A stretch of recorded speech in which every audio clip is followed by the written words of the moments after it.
Oh, hello, and welcome to the Going Beyond CPD series. Today I'm delighted to be joined by educational technologist and disruptive nostalgist, Tony Parkin. Hi, Tony. Hi there. So, Tony, I see that you describe yourself as a disruptive nostalgist. Now, I've heard of sort of disruptive technology and things, but never disruptive nostalgist. Maybe you could tell me a little more about that. I must admit it was a self-tend term. I was at a BC think tank where a pompous little chap came in and introduced himself as a disruptive futurist, and to prove it, he gave us all business cards that said he was a disruptive futurist. And as we went around the table, we had to say what we were. When it came to me, I just said I'm a disruptive nostalgist. And there was a logic to that, which I can explain, but the key point for me was the person sitting next to me was Dan Such, who's at the Nominate Trust now, and those days was at Future Lab, and he just doubled up and turned to me and he said, Tony Parkin, that's exactly what you are. And I thought, right, when I leave my current role, that's what, when I go freelance, that is what I will be. So I kept to my word. And I was intrigued that just a month ago, there was a paper put out in the States talking about the roles, the jobs that were going to be important in the 2030s, and lo, there amongst them was a nostalgist. So I thought I'm slightly ahead of my time here. Yeah, absolutely you are. You're 20 years ahead of the game. But the idea was that, I mean, I do believe in the sort of the Clayton Christensen concept of disruption and disruption in industries and so on. I'm thinking about that in terms of technology and education. But also, the other dimension was this thing about, we do forget quite quickly, as I've probably made evidence already in this conversation, people lose very quickly track of stuff that happened just 10 years ago in education.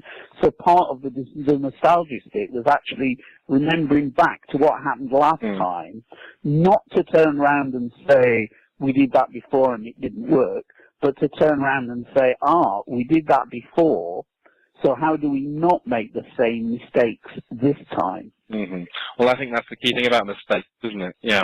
So it's about the creative, positive dimension of nostalgia. And things like when we were talking about the history and the database stuff, it's just remembering that stuff and remembering that there are alternatives and things that have tried in the past and worked and have been abandoned can perhaps be revisited, you know? Yeah, we do seem to have quite a short memory in the education system, and we do tend to go around in circles a little bit as well. So I think that's one of the things that disruptive nostalgists is something that I think we need more of them. I think we need more of you. Can we clone you? Well, I'm not so sure about that. At the moment, I've got the market cornered, he said, but actually, market is a bit of a joke because it doesn't actually pay. The pay isn't great, but it's fun. I enjoy doing it, and it's quite nice because people are starting to use me now for that sort of dimension, which is really quite interesting, and it does mean I can share some of the things that I've learned over the years. So Tony, what do you think about the proposals for the curriculum around technology? I think the key question is you can either look at it from the pot being half full or half empty, and I think it's a great opportunity. It's perhaps addressing some of the challenges of the past. The danger is misinterpreting the offer that's there and seeing it as negative rather than positive. Now, there are challenging dimensions to it. The irony for me is I spent the early part of the noughties talking about the woeful neglect of the area of talking about computer studies or computer science as a discipline and pretending it wasn't a specialist subject area. Now we've got the sort of perhaps a swing in the opposite direction and the sort of vision being painted by half understood of everybody becoming a programmer, when in fact the reality lies between the two. We do need people to have a better grasp of programming and something, but that isn't what the computing curriculum is saying. It's saying that is one part of a tripartite structure. But again, as is always the case with education and IT, people are focusing relentlessly on one dimension and missing other dimensions, you know? Can you talk a little more about that tripartite model? Yeah, the problem is that if you stand back and read what the department was saying, they're talking about computing as a tripartite umbrella with three components, the digital literacy and the information technology, and then computer science. And these are three aspects, all important. Now, one of the challenges you've got is that various people have a vested interest in each of those dimensions. There's a lot of people feel very passionate about all those three dimensions, and people fighting their corner to try and keep that dimension to the fore. And at the moment, I think probably the media glare is lying with those promoting the computing science. I mean, not the least because many of the current politicians speak about that, and it's undoubtedly the case that the Eric Schmidt McTaggart lecture, which drew attention to the lack of this, did send shockwaves through, and I think they're still reverberating.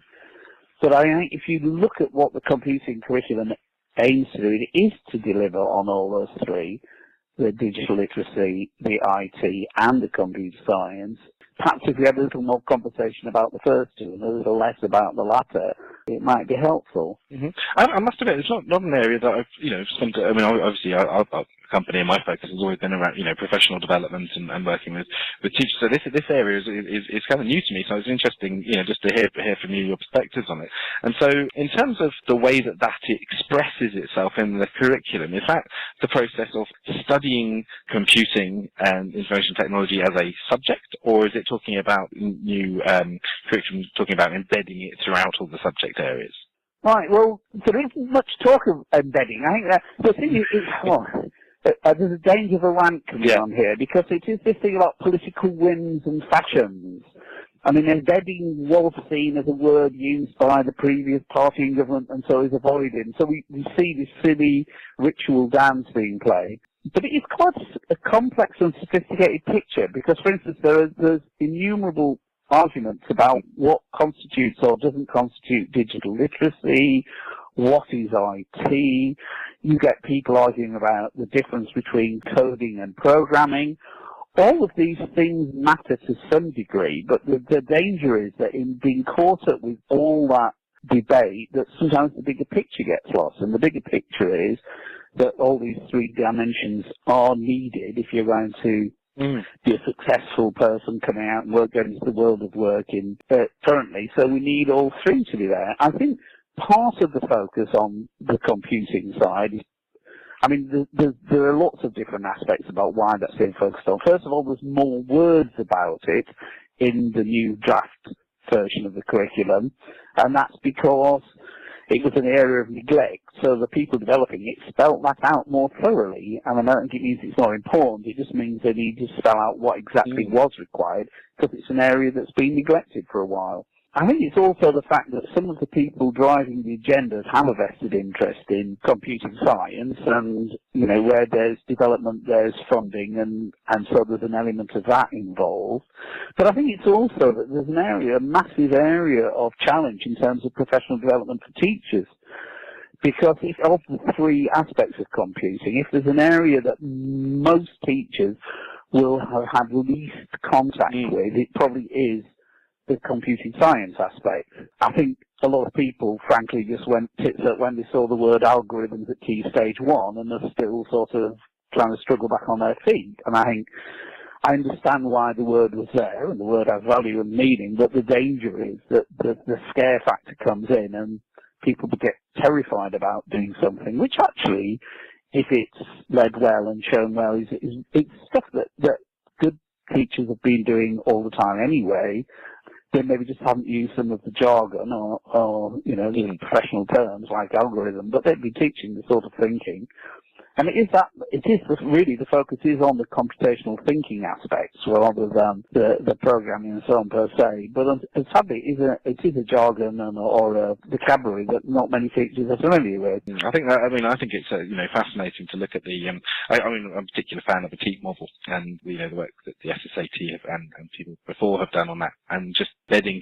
You've got your effective teaching behaviours, effective learning behaviours, and then the knowledge that within that, the sort of collaborative learning, assessment for learning, thinking for learning, accelerated learning activities, you should all be shot through with, where appropriate, effective use of information technology, because, obviously preparing children for the next 50 years in the workplace. And so, I just love that sort of embedded notion that it's a tool. So in the way that keywords for literacy are embedded in every lesson, and the way that effective numeracy strategies are embedded in every lesson, I think we just need to be in a situation where teachers can use it flexibly and be confident in the use of it as a sort of natural part of every day. And I don't know how often that is actually the case. I think, maybe using interactive whiteboards is more common in classrooms, obviously, but I don't necessarily think that the technology sort of speak to collaboration and speak to, assessment for learning in the way that it can and should.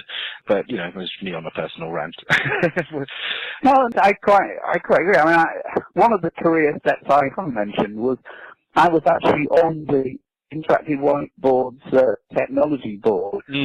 So the DFE, as somebody who didn't believe that we should be putting whiteboards into all the schools, which was quite interesting. There was a couple of us on there. Oh, good luck. Yeah, that sounds fun. Because it was to do with, Charles Watt was in many ways a wonderful Secretary of State, but there was a couple of things I did disagree with him on, and one was this. I mean, I'd spent 20 years trying to say to people it's about the education, not the technology. The very name of a national whiteboard initiative screamed that was a lie, and I was totally against that. They should have called it Whole Class Teaching Initiative, because that's what it was about. It was about helping teachers with whole class teaching, and whiteboards were one way, but again, mentioning Shane Lukoff, who was actually also on that board, he was using different technologies over there in Barking and Dagenham equally effectively, using visualizers and slates and things, achieving the same outcomes, not using a whiteboard. So it was about looking at styles of pedagogy and tools that would help with that style of pedagogy,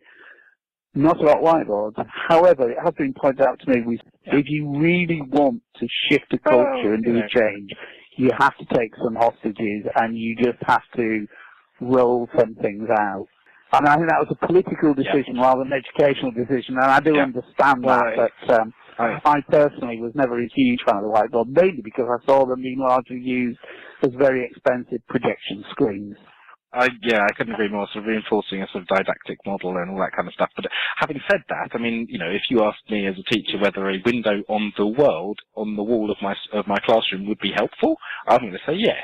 However, and I must say, I'm a slightly sentimental sort of chap, really, moved quite easily. I have been reduced to tears 2 or 3 times in a classroom, and once was seeing the use of a whiteboard up in what was then Dixon CTC up in Bradford, where there was quite a tough class.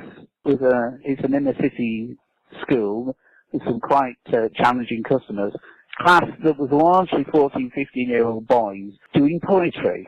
Only they didn't know they were doing poetry, because what the English teacher cunningly did was, first of all, she got them to build collections of images, then she got them to collect some music, and then she got them to do some words to go with it, to do a multimedia presentation. And guess what? They worked out for themselves that the poetic form is a really good way to do sort of multimedia presentations.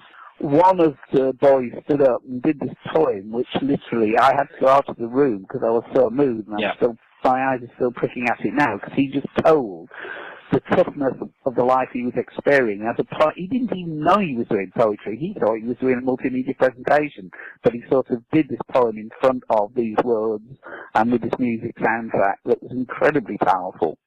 And that couldn't have been done without the interactive whiteboard. So any technology can be used really well for education or really badly. Yeah, that's something else. Yeah, let me give you an example of really badly. So I used to do an awful lot of training on interactive whiteboards, and I found it quite hard to engage with the pedagogy side of it. So naturally what you do is you just expect that the teacher is going to bring that side of it, and you just present them with the technology side of it. So that side of things was not brilliant. And what you ended up seeing was scenarios where, for example, you would demonstrate that you could throw a graph paper background up onto the screen and pull out a protractor as an object and, measure an angle on the screen. And you go back to that classroom sometime later and find that the teacher was getting children to come up and demonstrate that they knew how to use a protractor on the board without any protractors in the classroom. So, if we're talking about like a kinesthetic learning process, which is like, physically manipulating a protractor and getting it to do what you want, they weren't doing it. And I just thought, that just encapsulates where I am going wrong, and that's kind of led to the development of this company, with this notion that you have to engage the pedagogy, and you have to come from that perspective. You can't sort of just sit there and present a tool to teachers, because they haven't got time to necessarily engage with, digest and implement that tool at scale. You need to get in the trenches with regards to the learning. So that was, I fully agree. They're an amazing tool, an amazing resource alongside other digital technologies in the classroom. But unless they're being used effectively by people who know what they're doing, what their capabilities of the technology are, but more importantly, how to embed it in the curriculum and in the pedagogy, then it can be worse than useless. Yeah. The other simple rule, as I always thought, was that a good educational technology should be able to save a teacher time and effort rather than create more time and effort. And perhaps if a few more of the technologies did do that. I mean, maybe not in the first year, like with all these things, when you're developing new lessons, new materials, there's a time investment up front. But in the longer term, it should save time and effort or increase efficiency and effectiveness. And if a few more technologies did that, we might be better off. I'm sort of mindful of Cramington Learning Village, where I was a few years ago, and the lessons that they have on their BLE are the result of a collaborative development process over 10 years with teachers in the school. You talk about sort of saving time and energy. We've got a situation there where actual lesson plans have been crafted every year for 10 years by different teachers, to the point at which their lesson on the use of simile or metaphor or whatever it is in English comes with the crafting of 10 years of educational expertise, plus links to all of the resources, both digital and classroom-based resources. And teachers can just pull that off the shelf, and the reciprocal side of that is that you don't have to spend all day planning your lessons, but you do have to improve the ones that are already there. I mean, goodness me. Yeah, one of the best projects I was ever involved in was when I was working at SSAT. We managed to land a very nice deal, which was a thing called TeachNet UK, which was based on something that had already been happening over in the US, run by the Teachers Network over in the US, which was it was a mixture almost of the course I talked about earlier about the CPD course. This was about giving teachers an extended time to develop some learning resources, but where they also were required to develop their pedagogical support materials to go with the resources. So it wasn't like the TES recite where you just put up a worksheet or put up something. This was about having a set of resources with a particular set of learning outcomes, and your job as a teacher was to develop the resources and the support materials for the teacher, so the pedagogical support materials. And then we posted some of those out. We had an online site. I was involved in it from 2003 to about 2009. And that was a stunning project because you posted these resources and there were teachers all around the world writing and debating the quality of these resources and offering suggestions and improvements. And some of these resources were whole years' worth of A-level teaching. I remember there was a couple of teachers up in Leeds did a whole 2-year courses between them. So we're talking about really substantial, high-quality learning materials, but then shared and collaborated with other teachers so that they got the benefit of that development. Yeah. And I think that's and it was wonderful. But of course, guess what? Funding dried up. It ceased to be. They're still struggling to get, and unfortunately the Teachers Network in the US folded. But it was an incredibly powerful and important bit of learning, and it was that thing where you realise that, as I'd learned very early on with those IBI courses with teachers, that you can't be getting some professionals into some long-term CPD where they're collaborating with others to really bring about change. Yeah, absolutely. I mean, when I talk about sort of heritage, when we talk about heritage in the education system, I think predominantly the domain of private schools and public schools in the UK. And actually, when you start seeing that those kind of resources have been curated and developed and improved over time, I think that heritage counts for more now. I think those are the kind of things that technologies offer us, is to redefine what kind of heritage means in schools and anyway, I'm ranting and more bottling on. But I very much enjoyed talking to you about your career and your background and sort of exploring those threads and seeing how they come together, hone your position and your thoughts now. I wonder if I could finish with a few really sort of snappy quick questions around, for example, obviously, you've had a long and interesting career from that point of view. What would you say was your greatest achievement? Well, funny enough, although I only had 3 years out of education at the House of Commons, I think it was the end of the second year that I saw my greatest achievement. But what I should say is it wasn't that big change management job. It was about getting everybody to do things for themselves, using their own PCs on their own desks. It was seen as a poison chalice. And I think there's enough time gone by now for us to share that actually the incumbent that was in the job was going away for 2 years. The idea was I came in, enforced the change management, got the culture change to happen, and then left as a scapegoat, but that the change would already have occurred, and then the incumbent came back and smoothed ruffled feathers, and they carried on. The nice thing for me was at the end of the 2 years, not only had we rolled it out, but we rolled it out very successfully. It was extremely popular, and I was asked to stay on to do an extra year's consultancy. So I think that's probably the greatest achievement. It was a massive change management program that we delivered pretty effectively, and it was very simple. You know, guess what? All I did was, although the job was training manager, I decided my job was an education manager. So I did just those things which you would do in education and professional development rather than as training. That was when I learned there is the difference between training and professional development. Because when I got this job, I thought I ought to go out and find out what being a training manager involved and so on. And what I realised very quickly was training is what other people want you to do. Professional development is what you want to do for yourself. So what I'm trying to do was develop courses that were done as an educator, would have done it rather than a trainer, to think about what do these people want to do as part of their job, what will make their work easier, what will they like doing, and that's what we rolled out as part of the training. I put a slight hold on it while I redeveloped it, and it worked, and people were asking for more, you know, and I think if you do give people professional development opportunities rather than trading, they will come back and ask for more. Yeah, I've never wanted to go on a training course. Because it's helping themselves as well as, you know, and the secret is to actually come up with a design that actually meets the employer's needs as well as the personal needs. Yeah, you've got to have buy-in from both sides. It's not rocket science, but that was where I learned it. No, fantastic. That's wonderful.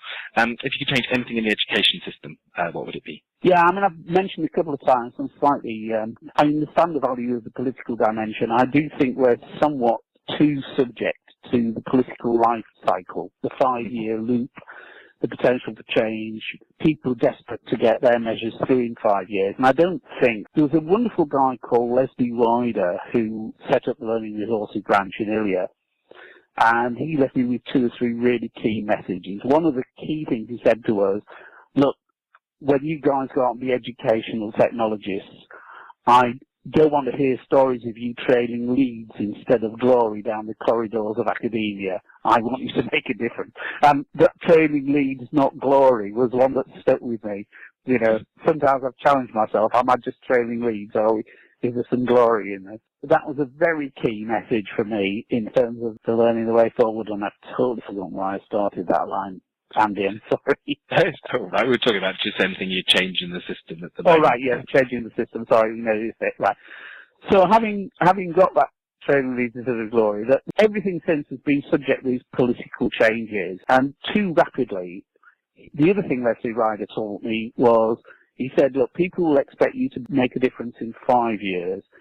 Everything in education takes 20 years. Just remember that. And I really did remember it when I was doing a keynote speech at BET on the 20th anniversary of the RM380Z and BBC be going into schools. And it really was just about the time when there was a real recognition. And I thought he was right. 20 years is what it's taken. What an extraordinary thing to have seen in a career day.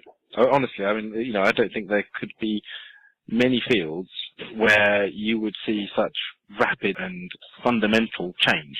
Well, the irony is, I don't think we've seen it. You see, I think the thing about education is that if we think of it as an industry, and some people will hate me for even thinking of it as using that term, but if you look at, I mean, back to the disruption, if you look at where disruption has an impact where the whole business has been changed in the light of what the technology could offer. So if we look at everything from petrol stations to banking to online shopping and all that, basically what they did was they said, right, technology gives us affordances that we didn't have before. We will make the most of those. Now, sadly, I would say most people have used technology in education as a bolt-on, as a substitute. They have never really changed what went on. I mean, I was involved in some online learning courses in various guises and in various roles, and sadly, it was always a bolt-on that nobody really said, right, what will this allow us to do that we couldn't do before? They always sort of made it an adjunct, so you could get away with not doing the online bit And they would even say, well, some people won't like going online, so we won't do it. They didn't look at the opportunities, they just looked at the threats. So, sadly, I don't think we've seen disruption, although some people will be highly delighted that we haven't seen disruption in education. Yeah, cool. Yeah. It'd be interesting to see if MOOCs offer some form of disruption. I think they're already doing it, aren't they? Although the evidence so far is we're still going round that loop of, no, we'll try and, instead of looking at the affordances, we'll try and do substitution. And sometimes, frankly, we all know that you can't replace a good teacher. And the worst thing you can do with technology is try and substitute what the teacher does really well. The trick with technology is to look at what is it that the teacher can't do really well without some sort of technology support, and use it in that direction. Look at ways of taking the value of the affordances rather than trying to say, oh, well, we'll turn them in. I mean, we have been down the whole, let's have teaching machines before, and we know that doesn't work. No, well, it'd be interesting, won't it, to see how these courses are actually mediated moving forward. Now, I think fundamentally it'll be a wholly unsatisfying and ineffective process just to purely engage with that content online without it's interesting, the division already into XMOOCs and CMOOCs, i.e. XMOOCs which are really about course delivery, content delivery, and I always remember being told, look, you can deliver coal and you can deliver milk, but you can't deliver learning, and that tells you I am very old, because I'm still old enough to remember when you did deliver coal and you delivered milk, Yeah. But I still think it's right. You can't deliver learning. You can just provide opportunities for learning. You can't deliver it. Absolutely. Okay, so and then finally, I think a lot of the sort of use of technologies and also pre-technologies as well, that with before these technologies were able, with regards to sort of teacher collaboration and collaboration networks. How do you think that there are a few out there? So maybe some have to sort of define the kind of the ground here, but also how can teachers get the most from them? Well, I mean, as you probably know, I'm a huge fan of networking and networks. I mean, in fact, when I jumped ship from the House of Commons, I could have stayed on there, but it was with the chance to go and work at SSAT, which was quite early on amongst the sort of the networking organisations. And what I loved about when I went for the interview with SSAT, although there were some dodgy aspects to some of the political background, but the principle was 5 schools, 4 schools. It's about providing opportunities for schools to network and share and collaborate. And the answers to most educational problems lie in other schools or even down the corridor in another classroom. And the challenge is, how do we get the information from one place to the other? So networking for me is key. I love the concept of networking. It was why I went to work at the SSAT. It was why I carried on working at SSAT, even under some trying circumstances which we don't need to go into today, but which could have induced me to leave. But I had a wonderful time working there because I had huge opportunities to get involved in networking and to go and visit lots and lots of schools, see good stuff that was going on in one school, and go down the road to another school where I wasn't the expert. The whole point was I was not the expert. I was maybe letting them know where there were other schools doing stuff where there were answers. And quite often, if you were working inside the school, you could be telling people in the other part of the school, oh, do you know so-and-so dancing across the school to do that? Because they didn't get a chance to see it for themselves. So that internal networking and inter-school networking, I mean, I think the London Challenge for me has got to be one of the most wonderful examples of how, if you set up good school-to-school and intra-school collaboration, you can really transform a system. It's a slightly unfortunate thing which at the moment the current government aren't too keen to recognise, but it's undoubtedly the case that that's got to be one of the most powerful and successful political moves. And the more we can do to see that happening, the better. And the one thing about the slightly unfavourable climate at the moment is it has brought about a lot of spontaneous networking. I mean, we're speaking here today after hugely successful Northern Rocks up in Leeds last Saturday. 300 teachers giving up their Saturday and going and sort of networking and sharing. A self-driven, self-organising collective. You've got teach meets going on all over. I've been quite a keen fan of the teach meet movement. I mean, not speaking at many because I'm not a qualified practitioner anymore. So it's about teach meets. It's about teachers doing it for themselves. So I'm a huge fan. I'm really optimistic about networking. Of course, the great thing about the technology is it's empowering and enabling networking in a way that was never possible before. So to finish on a really high note, I would say that's where we see educational technology at its greatest and best. when you've got tools like Twitter being hailed as this wonderful CPD, professional development opportunity, just ways of sharing and collaborating and finding out what's going on. And for me, that is why I'm still actively involved. I still love being engaged in this world, love being a destructive nostalgist, going out mentoring and getting involved in startups and things. We've never had a better time for that sort of networking and sharing and collaborating. Well, yeah, I mean, what a wonderful and interesting sort of career perspective. I think our listeners would really have benefited from the time you've given up and spent with us today. So I really do genuinely appreciate it, and I look forward to catching up with you again soon. So thank you very much, Tony. I really appreciate it. Oops, Andy, and thanks for the opportunity to have a little rant sorry, on. I did the same. But, I think I think that's beneficial for everyone sometimes, both cathartic and informative. So much appreciated.